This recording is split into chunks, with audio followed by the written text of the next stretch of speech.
ایک شخص آ گیا, یا رسول اللہ میرا باپ مجھ سے پوچھے بغیر میرے مال سے پیسہ خرچ کر رہا ہے. آپ صلی اللہ علیہ وسلم نے کہا بلاؤ.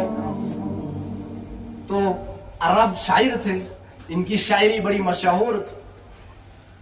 فرمایا آپ صلی اللہ علیہ وسلم نے جب بلایا دربار میں تو تب تک جبریل علیہ السلام آئے.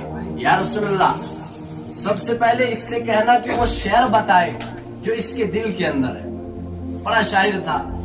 تو آگے کہا بھائی تیرا کیس سنیں گے لیکن پہلے وہ شعر سنا.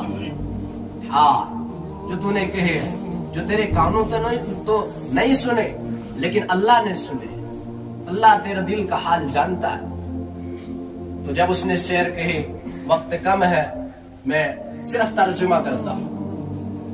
ہاں تو انہوں نے کیا کہا کہ جب میں نے سنا میرے بیٹے نے میری شکایت کی, شعر کا ترجمہ کہا میں نے سنا کہ میرے بیٹے نے میری شکایت کی. انہوں نے کیا کہا کہ بیٹا جب تو پیدا ہو گیا تھا ہم نے اپنے لیے جینا چھوڑ دیا تھا, تیرے لیے جینا شروع کر دیا. ہاں اور کیا کہا کہ جب تو پیدا ہو گیا ہم نے اپنے لیے نوالا ڈھونڈنا بند کر لیا, تیرے لیے رات دن ڈھونڈنا شروع کر دیتے.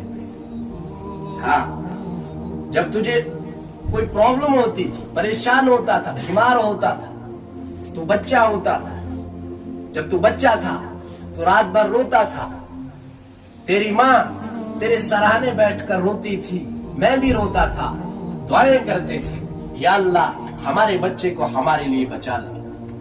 ہاں پھر کیا کہا کہ فرمایا جب تو تھوڑا سا چلنے لگا میں نے تیری انگلی تھامی, تجھے چلنا سکھایا, اس لیے کہ مجھے لگا تھا ایک وقت میرا بھی ایسا آئے گا کہ میرا بیٹا میری انگلی تھام لے. اور فرمایا کہ میں نے تجھے پروان چڑھائے, جس طرح سے ایک کسان اپنے کھیت کے اندر گڈائی کرتا ہے زمین کو, اس طرح سے میں نے تجھے تربیت کی, پالا پوسا, بڑا کیا, اپنے لیے جینا چھوڑ دیا. تو ہنسنے لگا, ہم زیادہ ہنس رہے, تو رونے لگا, ہم رونے لگے, ہم خوش ہونے لگے. ہاں اپنے لیے لباس لانا بند کر دیا, ہم نے تیرے لیے لباس لانا شروع کر دیا. آج جب مجھے تیری ضرورت تھی میرے بیٹے, میں نے یہ سوچ کر تیرے مال سے خرچ کیا تھا. حالانکہ شریعت میں یہ ایک بات ہے کہ باپ اپنی اولاد کا پیسہ بغیر اجازت کے استعمال نہیں کر سکتا. ہاں یہ شریعت نے اس کو حق دیا. لیکن اب کیا ہے کہ اگر کوئی باپ کسی اپنی اولاد کا پیسہ خرچ کر رہا ہے تو اس پہ زیادہ بوال نہیں مچنا چاہیے. وہ ایک باپ ہے. ایک بات عرض کر دو, اللہ نہ کرے آپ بیمار ہو جاؤ, آپ ہسپتال کے اندر ہو, دنیا بھر میں آپ کی فین فالوئنگ ہے, فرینڈز ہے, لیکن یاد رکھنا ہر کوئی آپ کو کہے گا خون دے دوں گا, کڈنی نکال کے دے دوں گا, دل دے دوں گا, صرف کہیں گے. لیکن واحد ایک باپ ایک ماں ہے دنیا کے اندر جو صرف سننے کے پابند ہوں گے اور آپ کے لیے اپنا خون کیا, اپنا اندر کا سارا گوشت اپنی اولاد کے نام پر قربان کر دیں. اور کوئی نہیں ہے دنیا کے اندر.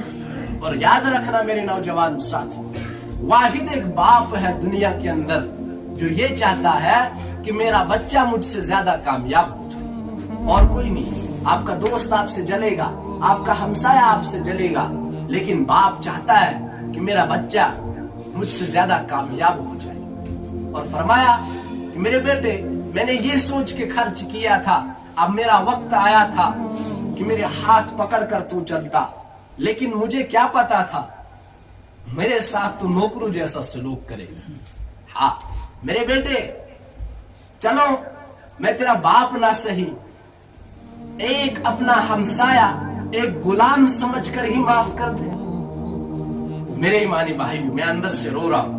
جب آپ صلی اللہ علیہ وسلم نے الفاظ سنے, آپ نے اس کا گریبان پکڑا, اس کو دھکا دیا, کہا دفع ہو جاؤ, تیرے